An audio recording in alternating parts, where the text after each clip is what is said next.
Hi everyone, RisingFunGaming here, and we're out in the swamp once again. This time around we're taking on the Gypceros. No idea where he starts, so let's go a Psycho Serum right up at the top in Area 8. Okay, let's do an about face and head in this direction. This is the Village Star 3, I think it is. Yeah, Village Star 3 quest, this one. We're going in with Adept style heavy bowgun. Should be a little blast. Literally speaking. Alright, so a couple of areas away. We'll go through how Adept style works.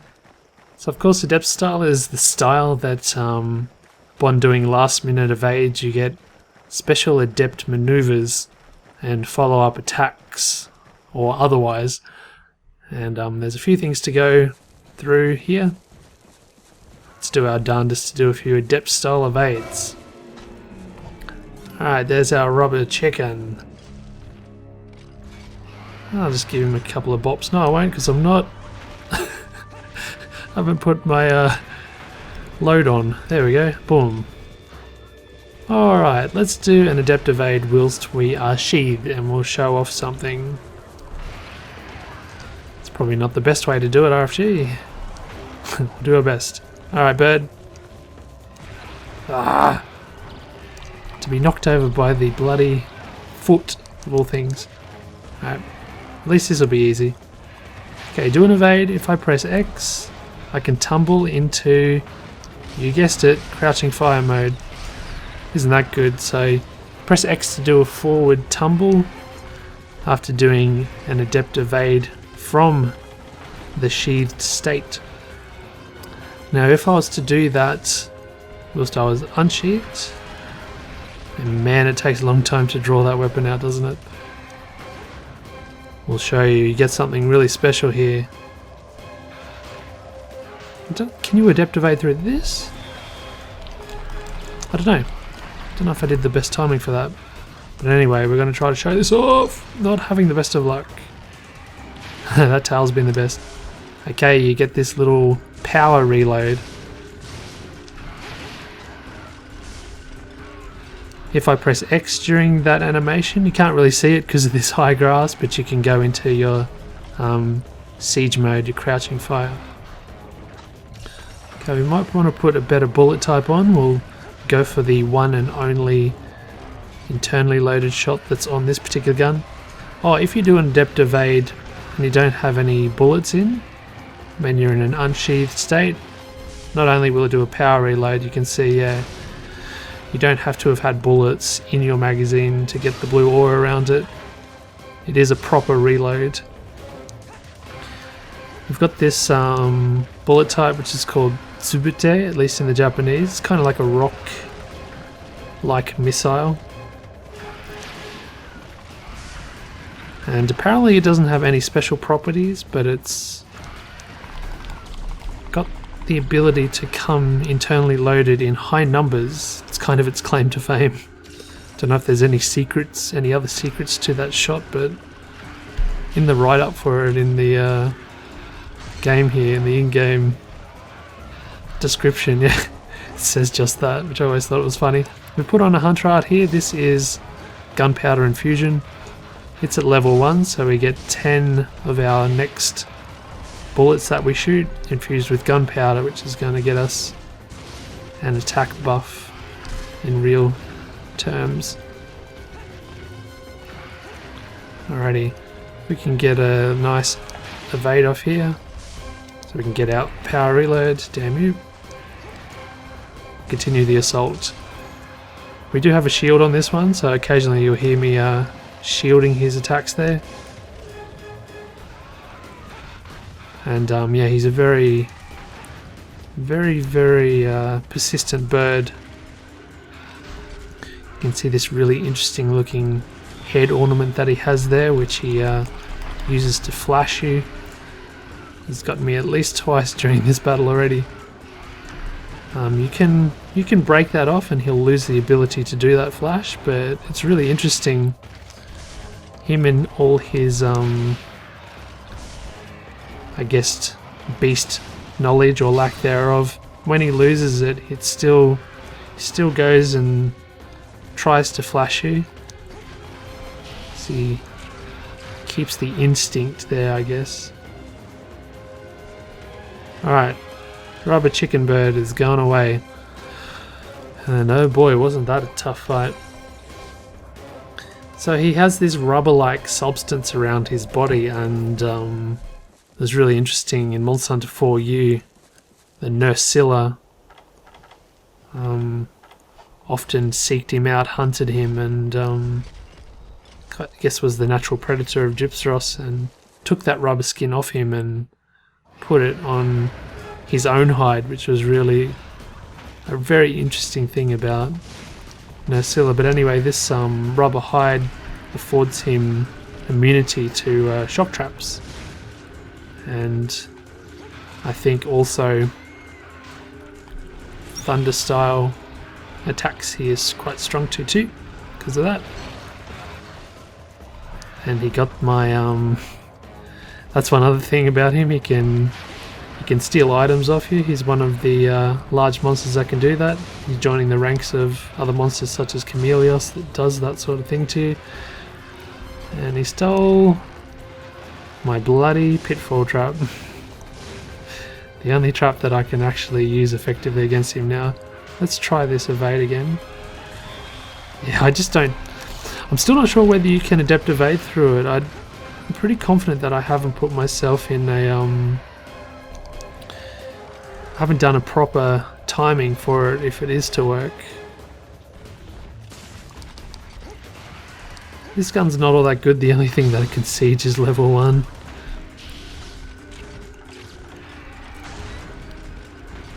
But that is our lot here, we don't want to kill him too fast. This is a leveled up gun. I'm not exactly sure what type of gun it is. It looks to have a similar looking thing to the head ornament of the Gypceros there, but I don't think it is the same fella. Okay, I didn't quite see where he went off to. Area 4, okay. We'll use a paint shot on him this time. Oh, it's probably a bit of a waste with our Gunpowder Infusion here, isn't it? Oh well. I did come somewhat prepared. We do have some combines for these pitfall traps. I brought them because I thought there might be a chance that he'd steal it off me, but I can't believe that he actually did. Of all the items to get, he's having a nice nom there. Now, I guess we can talk a little bit more about Adept style HPG.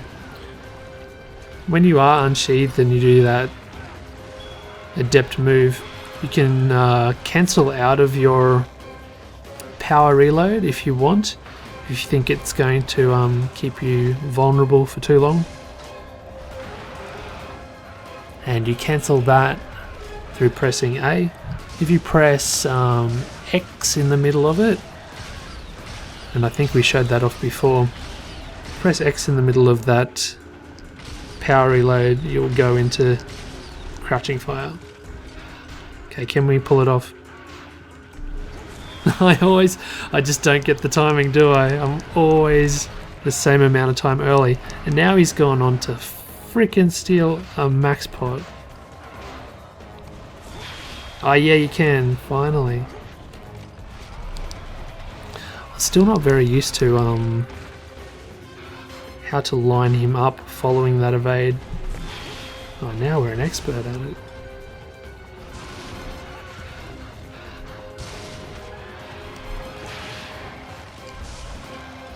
Yeah, so I think a little bit more practice I need for this particular combination of weapon and style, because ideally we'd be getting that evade off, pressing the X button during that power reload to go into our crouching fire, all whilst having lined him up in the process.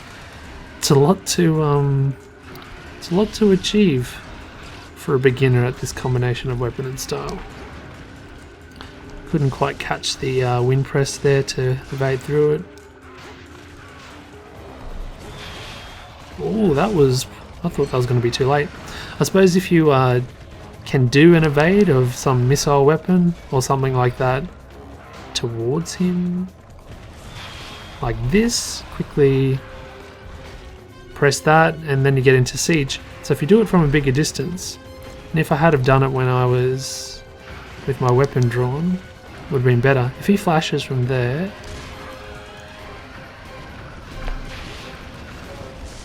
oh, there you go. Yeah, it just comes down to more proactively holding the direction where he is. That was easier than I thought. Ah, we're learning. I think we're learning. I think we're learning. Would be rather nice to get rid of that little head comb. So Gypceros, he's been around since first generation. He's one of the old schoolers. He was a big butthead in Monster Hunter 1. Remember him running around this very map, or a map like it. I'm not sure if it was exactly this map. It was a swamp-like area, and there's a particular wooded area where he just kept flying from tree to tree. Oh man, so annoying. Oops, I shouldn't have pressed X there. Shall we indulge in another trap?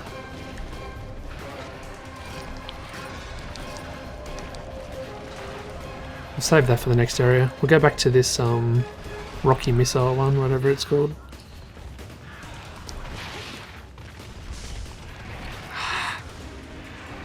Still take advantage of this blue aura, blue border. Power reload. The power reload, I think it only lasts for about 10 seconds.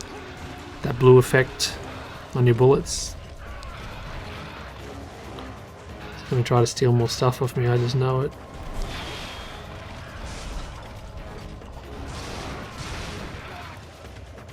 Alright, off he goes. And that's probably a great thing, because we're starting to get in a little bit of trouble there. The armor that I got on at the moment, by the way, is the Yukimo armor.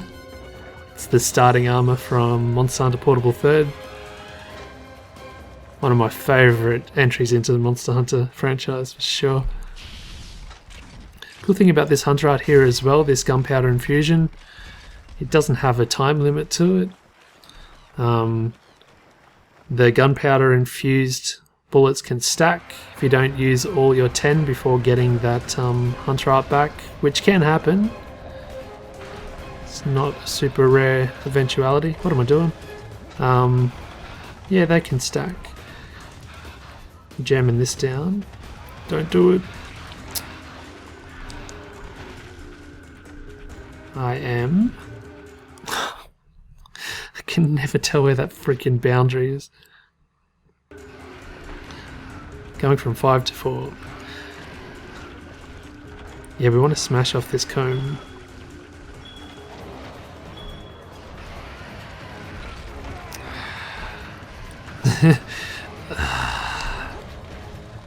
Wonder whether I should what should I do? Let's go to level 3. Level 2.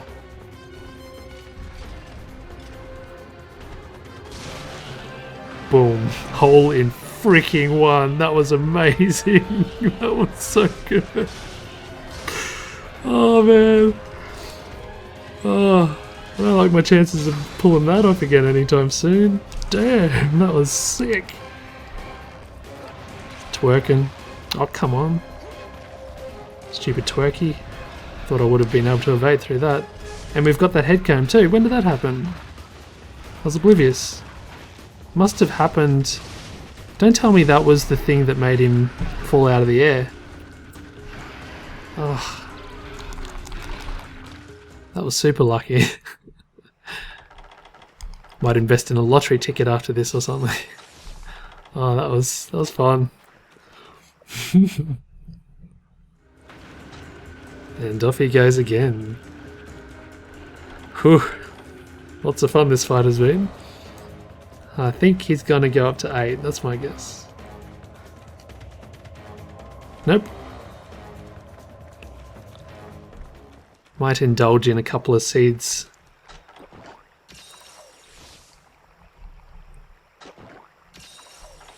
And it's time to bring out the bombs too.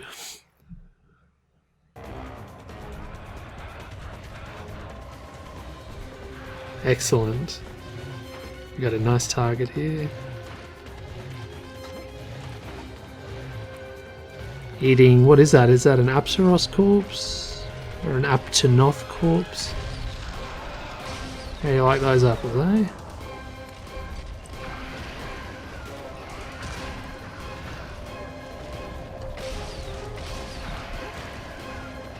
It's funny seeing their head and neck crane when they're right next to a cliff there. They can contort into some weird configurations, and this is him going for that flash attack. That instinct is still there to do so. Obviously too lazy to cure my poison here.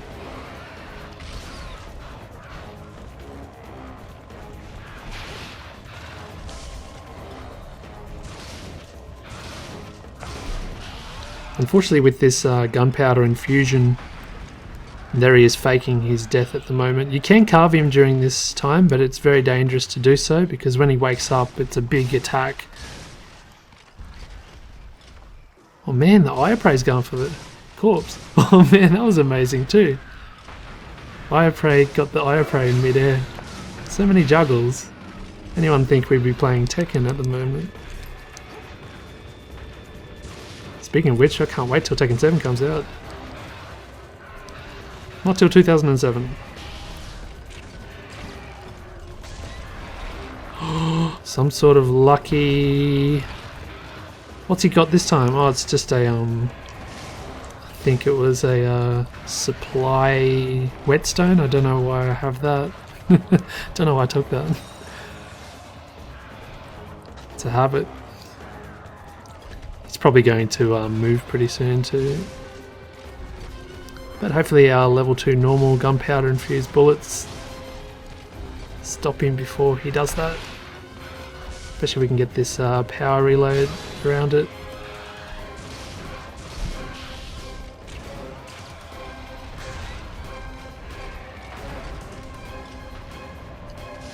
Probably not good critical distance here. No, it's not because the camera's not shaking.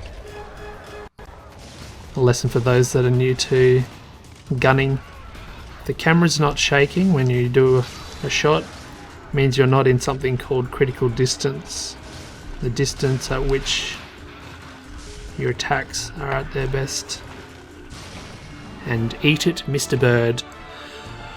Well, I don't think we had a very good start, honestly. Not a very good start, but we came around and a pretty solid finish. It's just getting your head around how this works because there's a few little different quirks and differences compared to Adept Bowgun, which I use quite a lot, so it's getting the mind frame around that. But yeah, that's been a pretty fun time. Hopefully you guys have enjoyed it. I think pretty much the only thing I didn't really do in that fight was the dash after the Adept Evade, which you can do by pressing any direction and X following an Adept Evade, but you have to do it very, very soon after it apparently. But I guess with all that information well and said, I'd like to thank you once again for watching this video. If you haven't already, consider a subscription to this channel, and we'll see you next time in the high rank Gypceros fight. Goodbye for now.